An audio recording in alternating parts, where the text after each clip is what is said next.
100 கோவில் தேவையில்லை, தாயும் தந்தையும் போதுமே.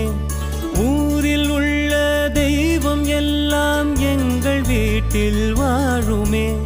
யாரும் இல்லை என்றுதான் இங்கு யாருமே இல்லை.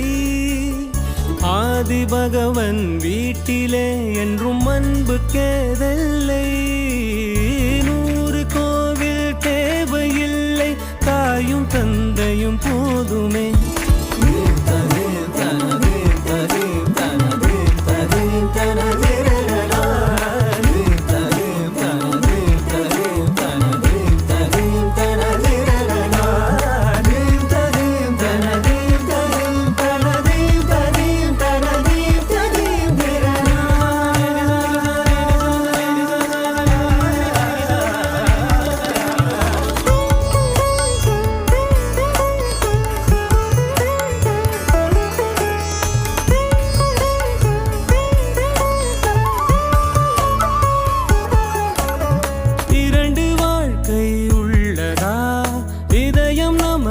சின்னதா கவலை மறந்து உறவில் கலந்து செய்த தவறை சேர்ந்து ரசித்திடுவோம்.